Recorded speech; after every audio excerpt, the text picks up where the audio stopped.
Assalamualaikum warahmatullahi wabarakatuh. Hari ini kita akan mempelajari materi tentang usaha.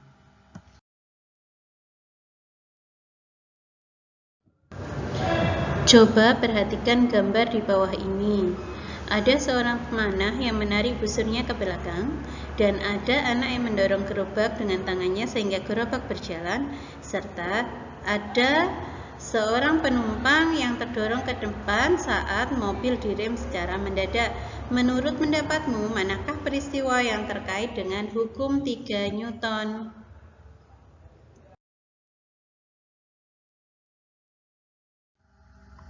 Sebelum kita mempelajari materi, kita harus paham tentang kompetensi dasar.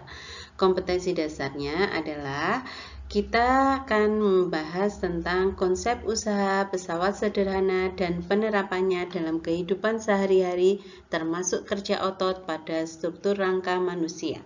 Sedangkan indikator pencapaian kompetensi yang harus dipenuhi adalah 1. Menjelaskan konsep kerja atau usaha. Yang kedua, menerapkan perhitungan matematis usaha pada masalah fisika. Dan yang terakhir, menjelaskan penerapan usaha pada kehidupan sehari-hari.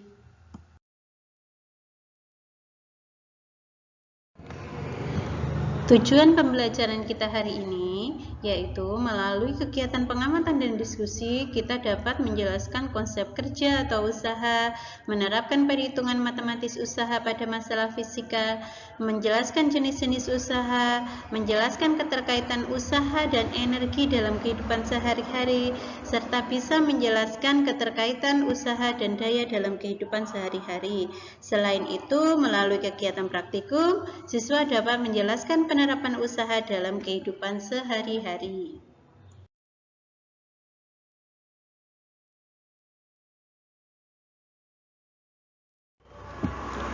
Mari perhatikan gambar di bawah ini.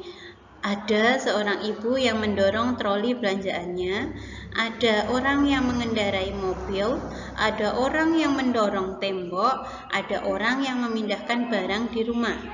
Apakah yang mereka lakukan? Apakah mereka semua melakukan usaha?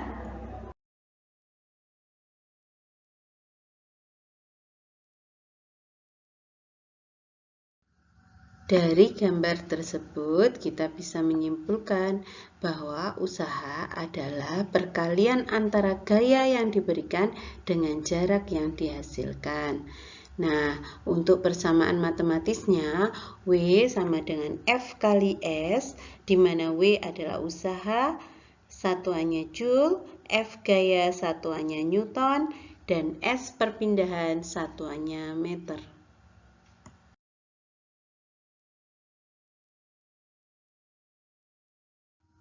Sekarang kita mempelajari tentang nilai usaha.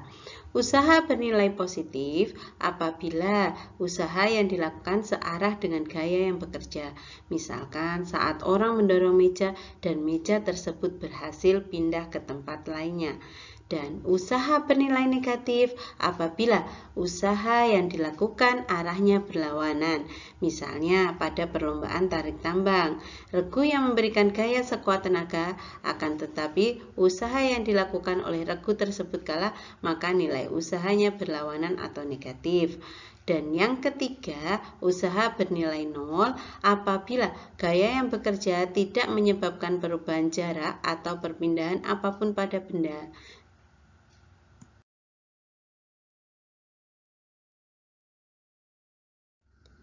Satu catatan penting bahwa kita harus ingat usaha selalu berkaitan dengan energi karena saat melakukan usaha selalu diperlukan energi.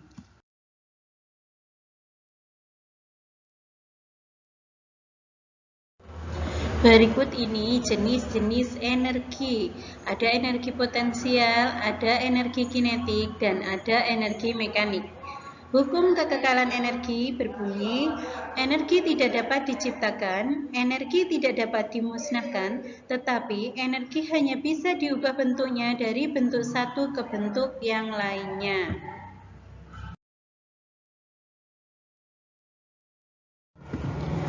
Sekarang kita belajar hubungan daya dan usaha. Daya adalah usaha yang dilakukan benda untuk setiap sekon, atau daya bisa juga diartikan kecepatan dalam melakukan usaha, di mana rumusnya P sama dengan W dibagi T.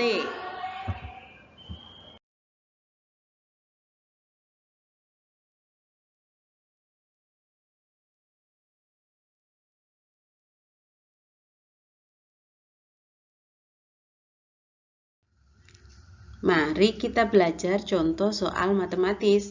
Seseorang mendorong meja dengan gaya sebesar 450 Newton. Apabila benda tersebut bergeser sejauh 20 meter, maka berapa besarnya usaha yang dilakukan? Kita cari diketahuinya dulu.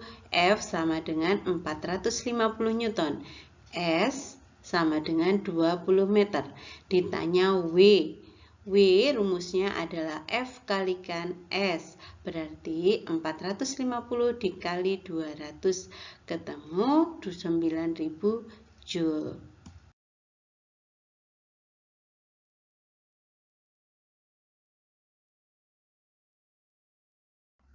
Nah, untuk materi terakhir adalah penerapan dalam kehidupan sehari-hari. 1. Orang mendaki gunung. 2. Orang mendorong gerobak. 3. Orang menarik kursi. 4. Orang menyetir pada jalan yang menanjak. 5. Membuka dan menutup pintu. Dan terakhir, menarik katrol untuk mengambil air di sumur. Masih banyak contoh usaha dalam kehidupan sehari-hari yang ada di sekeliling kita. Terima kasih, semoga apa yang saya sampaikan bermanfaat. Assalamualaikum warahmatullahi wabarakatuh.